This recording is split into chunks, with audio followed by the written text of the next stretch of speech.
वो अहम मामला जिसकी बुनियाद पर जनरल फैज़ हमीद के खिलाफ उनके अपने ही इदारे ने कार्रवाई शुरू की थी, वो एक हाउसिंग सोसाइटी का मामला था। Top city housing society case में जनरल फैज़ हमीद ने मुबैना तौर पर ज़ाती फ़ायदा हासिल करने के लिए ओहदे और वर्दी का गलत इस्तेमाल किया था।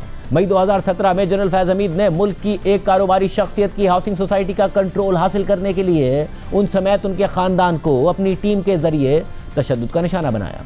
रेंजर्स और ISI के अहलकारों को अपने ज़ाती फ़ायदे के लिए इस्तेमाल करके उस हाउसिंग सोसाइटी के मालिक कंवर मुईज़ के घर पर छापा लगवाया, उनके घर का साजो सामान लूटा और फिर उनको गैर कानूनी तौर पर अपनी तहवील में रखा। 12 मई 2017 को यह वाक़या पेश आया था, जिसे 19 मई 2017 को हमने अपने प्रोग्राम में उठाया था। ये वो ज़माना था जब जनरल फैज़ हमीद बग़ैर किसी रुकावट के जो करना चाहते थे करते थे और कोई उन्हें रोकने वाला नहीं था, कोई सवाल उठाने वाला नहीं था। मगर मारूफ तहक़ीक़ाती सहाफ़ी एजाज़ सैयद ने इस खबर पर काम किया और 19 मई 2017 के प्रोग्राम में हक़ाइक़ हमने आवाम के सामने रखे।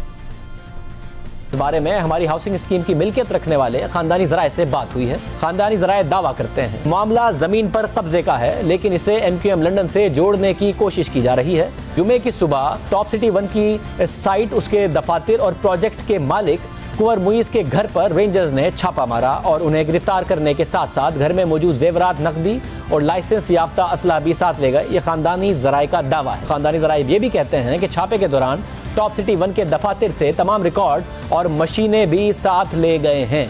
खानदानी ज़राए के दावे के मुताबिक उनकी हाउसिंग स्कीम पर पिंडदाद खान के चौधरी कब्जा करना चाहते हैं और उन पर डील करने के लिए दबाव डाला जा रहा है। 12 मई की सुबह 60 के करीब सिक्योरिटी एहलकार जो सादा कपड़ों, रेंजर्स यूनिफॉर्म और ATS की वर्दी में थे, वो रावलपिंडी इस्लामाबाद के मुख्तलिफ इलाकों में दाखिल हुए, जिनमें top city 1 housing society, G11 में इस सोसाइटी के दफातर और हाउसिंग स्कीम के मालिक कंवर मुईज़ का घर भी शामिल था। हमें जो इतलात मिली हैं उनके मुताबिक कुछ हल्के इस हाउसिंग सोसाइटी की इंतज़ामिया से कोई पैसे भी हथियाना चाहते थे और उनमें एक खुफिया अदारे के कुछ एहलकारों का, कुछ अफसरों का नाम भी शामिल है।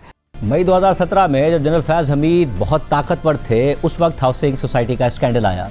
इस स्कैंडल पर काम किया मुल्क के मोतबर तहक़ीक़ाती सहाफ़ी एजाज़ सैयद ने, जो हर मुश्किल दौर में मुश्किल ख़बरें, मुश्किल हालात में आपके सामने पहुंचाते रहे हैं। हमारे प्रोग्राम्स के थ्रू आपने ये खबर देखी थी। एजाज़ सैयद हमारे साथ मौजूद हैं। बहुत शुक्रिया हमें शो में ज्वाइन करने के लिए। ज़ाहिर है 8 साल हो गए 8.5 साल हो गए इस बात को जब आपने ये रिपोर्ट किया, आपने तहकीक की थी इस हवाले से। उसकी तफसीलात तो हमने बताई हैं, वो क्या स्कैंडल था, मामला उस वक्त जब हुआ उसकी तफसीलात बताइएगा।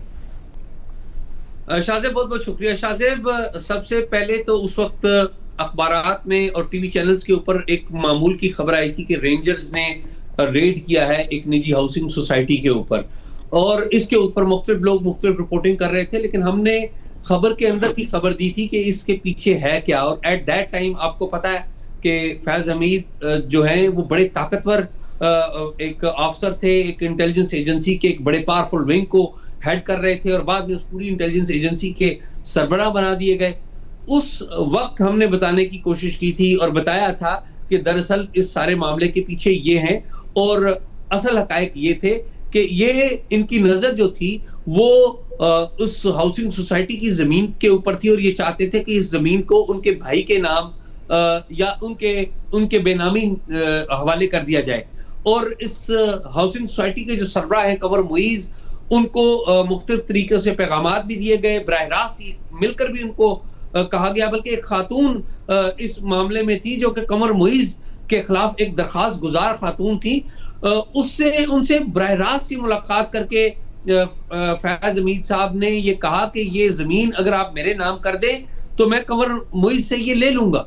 और ये वो बात है जो उस खातून ने बाकायदा कंप्लेंट की सूरत में भी दी थी और कंवर मुईज़ को जो थ्रेट्स मिल रहे थे उन्होंने भी इनको रिकॉर्ड के ऊपर लाया था, लेकिन एट दैट टाइम कोई सुनने वाला नहीं था और कोई भी इस बारे में रिपोर्ट करने के लिए तैयार नहीं था, ना कोई रिपोर्ट कर रहा था।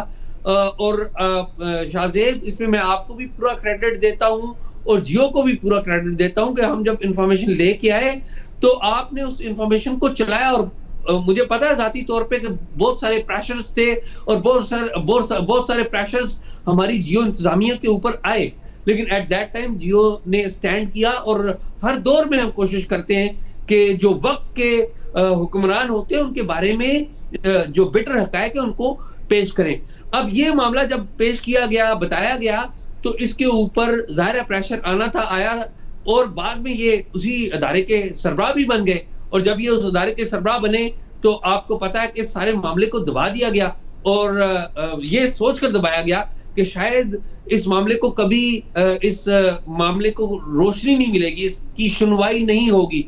लेकिन वक्त का जो धारा है वो बदला, और आपने और मैंने देखा कि इस केस के ऊपर बाकायदा कंप्लेंट सुनी गई, क्योंकि एट दैट टाइम कुछ और लोग भी थे जो इस सारे मामले को सिस्टम के अंदर रिपोर्ट करने की कोशिश कर रहे थे, जो इनके अपने सिस्टम के अंदर है। और ऑब्वियसली वो चीजें थी जो हम आगे सामने लेके आए थे, और उसके बाद आपने देखा कि आज ये बाकायदा फैसला आ गया।